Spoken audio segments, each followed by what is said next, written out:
adalah ucapan sahabat Nabi radhiyallahu anhu. Akan tetapi bicara tentang kayyisnya seorang beriman itu di dalam hadis ada. Nah, kalau kita buka kitab Riyadhus Shalihin hadis yang ke-71. Nah, kita minta Habib Muhammad dibaca dulu hadisnya dari kitab Riyadhus Shalihin. Nah, yang ke-71.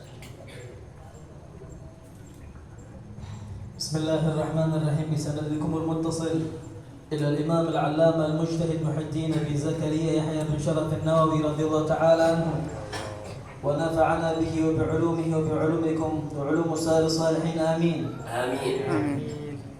السابع عن أبي يعلى شداد بن أوس رضي الله عنه عن النبي صلى الله عليه وسلم قال: الكيس من دان نفسه وعمل لما بعد الموت، والعاجز من أتبع نفسه هواها وتمنى على الله.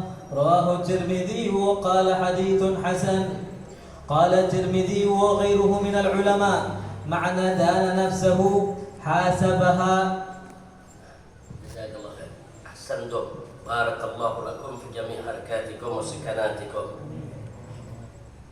Alhamdulillah, barusan hadisnya sudah dibacakan oleh Habib Muhammad bin Hadi Al-Habsyi, di mana ada satu riwayat dari sahabat Nabi yang bernama An Abi Ya'la Shaddad ibn Aus radhiyallahu anhu. Kunyahnya Abu Ya'la, namanya Shaddad, ayahnya adalah Aus. Nah, di sini disebutkan an Nabi sallallahu alaihi wasallam. Itu ada riwayat datang bersumber langsung dari Nabi kita Muhammad. Allahumma shalli wa sallim wa barik alaihi. Bahwa sesungguhnya beliau itu qala, beliau bersabda, al-kayyisu. Al-kayyisu ini artinya orang yang berakal itu, orang cerdas itu, orang pandai itu, orang pintar itu. Semua kita pakai itu. Yang namanya tadi itu pintar, pandai, cerdas, cerdik, semua kita pakai. Tapi sebetulnya di sini al-kayyis itu saudara orang yang berakal. Bagaimana orang yang berakal itu saudara, yang mampu menggunakan akalnya secara baik? Mandana nafsahu wa amila lima ba'dal maut. Orang yang selalu introspeksi diri. Orang yang selalu mengevaluasi segala perbuatannya saudara. Jadi dia selalu melakukan muhasabah.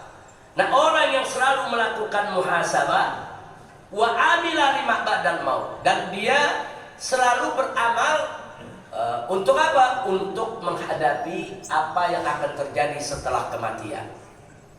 Dengan kata lain, orang yang berakal itu, yang disebut kayyis itu, orang yang selalu muhasabah, introspeksi diri, dan beramal untuk menghadapi atau menyambut kematian. Ini yang disebut al-kayyis.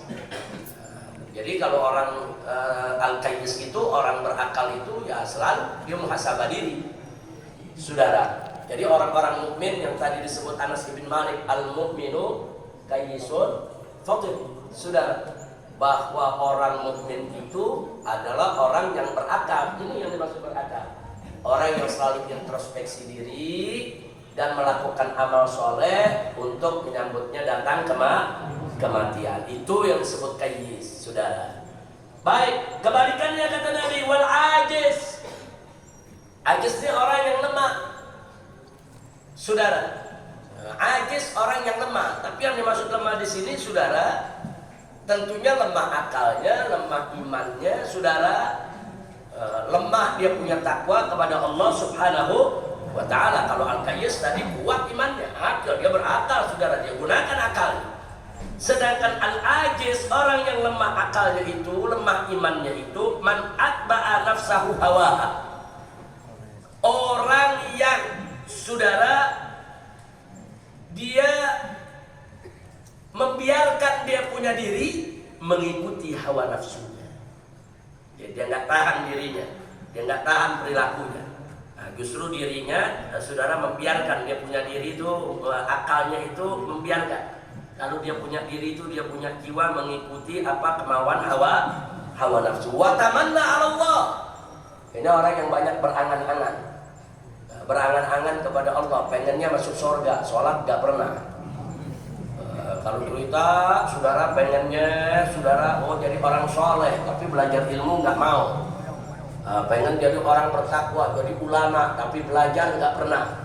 Nah ini namanya tamanna Allah pengen masuk surga, pengen dapat pahala, pengen dapat bidadari, pengen nanti makan enak, hidup dalam surga, dapat rezeki dari Allah, tapi ya beramal soleh nggak mau. Ini namanya tamanna Allah. Dia banyak berangan-angan ya ikhwan. Nah, jadi jelas, jadi Nabi menyebutkan dua tipe manusia. Yang satu berakal, akal sehat, akal bagus, saudara. Yang satu lagi lemah, dia punya akalnya, saudara. Yang akalnya sehat, akalnya kuat, akalnya bagus adalah orang yang selalu mengintrospeksi diri dan terus berusaha beramal soleh untuk menyambut datangnya kematian. Nah, itu orang yang akalnya sehat, ya ikhwan. Itu bagus, dia punya akal. Sedangkan al-ajiz yang akalnya lemah, akalnya nggak mampu menasehati dirinya, menasehati jiwanya. Dia biarkan dia punya diri mengikuti hawa nafsunya, dan dia terlalu banyak berangan-angan kepada Allah Subhanahu wa taala. Na'udzubillah min dzalik. Jadi artinya Anas bin Malik mengucapkan tadi al-mu'minu kayyisun fatin bukan sembarang omongan, ada sumbernya. Saudara, walaupun Nabi nggak mengucapkan begitu. Nabi mengucapkan dengan redaksi yang lain, tapi paling tidak beliau sebagai sahabat Nabi, sebagai pelayan setia Nabi, sebagai murid Nabi, saudara mencoba mengambil intisari dari pesan Nabi. Oh kalau begitu ini kan kesimpulannya. Oh kalau begitu kesimpulannya orang mukmin pasti kayyis. Orang mukmin yang sejati itu otomatis dia akan berakal. Nah makanya beliau katakan al-mukmin kayyis atau kaisun. Mukmin itu saudara pasti dia itu akan berakal, menggunakan akalnya dengan baik, introspeksi diri, dan akan selalu beramal soleh. Nah, sehingga bisa kita simpulkan apa yang disampaikan Anas bin Malik tidak lain dan tidak bukan intisari dari apa yang beliau dapat dari hadis Nabi kita Muhammad SAW. Tapi tetap apa yang beliau katakan bukan hadis. Yang beliau katakan disampaikan Anas bukan hadis Nabi, bukan ucapan Nabi. Tapi kalau itu merupakan intisari dari ucapan Nabi, ya. Nah, tapi dia bukan hadis Nabi. Nah, kalau yang barusan hadis Nabi nih, yang dibaca barusan dari kitab Riyadhus Shalihin oleh Habib Muhammad Al-Habsyi, itu hadis Nabi ya, ikhwan. Dan Al-Imam At-Tirmidzi sebagai perawi mengatakan hadisun hasan. Ini merupakan hadis hasan. Saudara, apa sih beda antara hadis hasan dengan hadis sahih? Dan apa persamaannya? Nah, persamaannya hadis hasan dan hadis sahih saudara sama-sama muttasilus sanad. Sanadnya sama-sama bersambung. Nah, kemudian yang kedua kesamaan saudara antara hadis sahih dengan hadis hasan saudara sama-sama tidak ada illah saudara. Dan sama-sama tidak ada suzur, artinya tidak bertentangan dengan riwayat yang lain yang lebih kuat dari dia, saudara. Dan perawinya sama-sama adil, sama-sama orang baik, bukan pembohong, bukan pendusta, bukan orang yang suka maksiat. Nah dari empat segi itu hadis sahih dan hasan sama-sama nyambung sanadnya, sama-sama adil perawinya, sama-sama tidak ada ilahnya, tidak ada kejanggalan, tidak ada keganjilan dalam riwayatnya, dan tidak ada tidak ada suzuz. Artinya tidak ada suzuz, itu hadis riwayat tidak bertentangan dengan riwayat lain yang lebih kuat.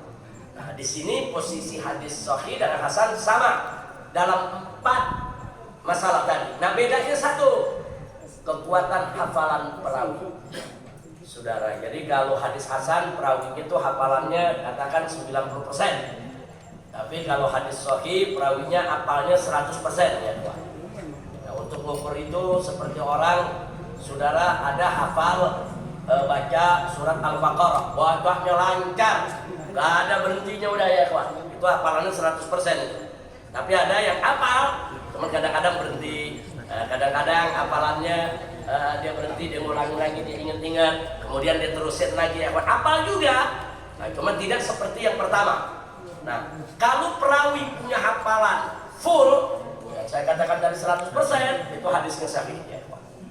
Tapi kalau hafalannya kurang dikit ya ikhwan, enggak terlalu full, tapi dia hafal, bukan pelupa, hafal juga. Nah, cuma tidak selancar yang pertama, itu hadisnya disebut hadis hasan. Nah, jadi tapi kalau dari segi kekuatan hujjah, sahih dan hasan wajib dijadikan dalil. Baik dalam urusan akidah maupun dalam urusan hukum, begitu juga dalam urusan akhlak. Mau dia sahih, mau dia hasan, sama-sama wajib untuk dijadikan dalil, wajib ya ikhwan. Nah, kalau hadis dhaif bagaimana? Kalau hadis dhaif, saudara, tidak boleh dijadikan dalil kecuali ada kecualinya. Kalau dalilnya dhaifnya enggak parah. Dhaifnya tidak parah. Itu satu. Kedua, dalam urusan fadhailul a'mal. Dalam amalan-amalan sunnah, saudara. Jadi kalau hadis dhaif yang tidak parah boleh dijadikan dalil dalam amalan-amalan sunnah atau dalam babul manaqib, dalam cerita-cerita keutamaan Nabi, keutamaan para sahabat, keutamaan. Jadi kalau babul manaqib silakan, nggak apa-apa pakai hadis dhaif selama dhaifnya tidak parah, ya kawan. Boleh, tidak wajib tapi boleh. Nggak apa-apa. Jadi jangan kaget kalau ada umpamanya seperti fadilah bulan Rajab, ya kawan. Ada hadis sahih, ada juga hadis dhaif. Tapi jangan mentang-mentang ada hadis dhaif langsung memvonis, bulan Rajab nggak ada keistimewaan. Tunggu dulu, periksa dulu dhaifnya, saudara. Nah, kalau dhaifnya ternyata dia tidak parah dan kemudian ada syawahid, ada kesaksian hadis-hadis lain, dhaif itu bisa naik menjadi hasan, saudara. Hasan li ghairi. Jadi dhaif dengan dhaif sama-sama tidak parah, digabung itu bisa jadi hasan li ghairi, saudara. Nah, jadi jangan sembarangan memvonis bulan Rajab itu nggak ada keistimewaannya karena hadisnya dhaif. Tunggu dulu, saudara. Hadis sahih tentang bulan Rajab ada, hadis dhaif tentang bulan Rajab juga ada, hadis maudhu pun yang palsu tentang bulan Rajab juga ada. Nah, kalau hadis maudhu bagaimana? Hadis maudhu yaitu hadis palsu haram dijadikan dalil. Nggak boleh tuh, perhatikan tuh. Kalau hadis sahih wajib jadi dalil, hadis hasan wajib jadi dalil, hadis dhaif boleh jadi dalil selama dhaifnya tidak parah, saudara. Nah, selama digunakan bukan untuk hal-hal yang wajib, tapi bukan untuk yang prinsip, tapi digunakan untuk fadhailul a'mal, amalan-amalan sunnah, digunakan untuk manaqib ya ikhwan, nggak apa-apa. Atau digunakan untuk motivasi, untuk mensupport supaya orang mau beramal soleh, boleh pakai hadis dhaif, silakan. Sepakat ulama-ulama ahlus sunnah wal jamaah, ulama-ulama hadis ahlus sunnah wal jamaah ataupun fikih sepakat hadis dhaif yang tidak parah boleh digunakan sebagai dalil dalam amalan-amalan sunnah, dalam urusan-urusan manaqib, dan saudara dalam urusan-urusan motivasi, mensupport supaya orang semangat beramal, saudara. Nah, adapun hadis maudhu sebetulnya bukan hadis. Maudhu itu bukan hadis, palsu. Kalau palsu ya bukan hadis sebetulnya. Tapi memang dalam istilah disebut hadisun maudhu. Nah, kalau sudah disebut maudhu, palsu. Kalau sudah palsu, haram dijadikan dalil. Nah, makanya hati-hati tentang persoalan hadis ini. Kalau kita sudah tahu hadis palsu, jangan dibawa. Jangan dibawa dalam ceramah, jangan dibawa dalam pengajian. Tapi kita juga, saudara, memaklumi kadang-kadang ada ustadz, ada dai, saudara, mungkin karena selama ini dia sering dengar itu satu ungkapan, dia pikir itu hadis. Akhirnya dia bawa dalam dakwah, dia belum tasabbut lagi, dia belum verifikasi ini hadis atau bukan. Nah, kadang-kadang terungkap juga dia bawa hadis yang palsu, bukan sengaja dia mau sebarin hadis palsu, bukan. Nah, karena keterbatasan ilmunya. Nah, kalau yang seperti ini, saudara, kita bisa maklumi, tapi yang bersangkutan tetap wajib tasabbut. Kalau suatu saat, kemarin yang saya sampaikan hadis palsu tuh, perbaiki ya, kawan. Nah, begitu dia ceramah lagi, saudara, tuh ada hadis itu palsu tuh ya. Nah, jadi dia mengklarifikasi dari apa yang dia sampaikan. Jangan nggak diklarifikasi, nanti kalau nggak diklarifikasi, umat pikir itu hadis Nabi ya, kawan. Jadi soal hadis Nabi ini nggak boleh sembarangan untuk kita menyampaikan sebelum kita tasabbut. Periksa dulu. Nah, ini sahih apa enggak, hasan apa enggak, dhaif atau bagaimana, palsu atau tidak. Nah, kalau Kalau yang namanya sahih, hasan, dhaif, saudara, tidak ada masalah kita sampaikan. Tapi yang mau tuh hati-hati. Nah itulah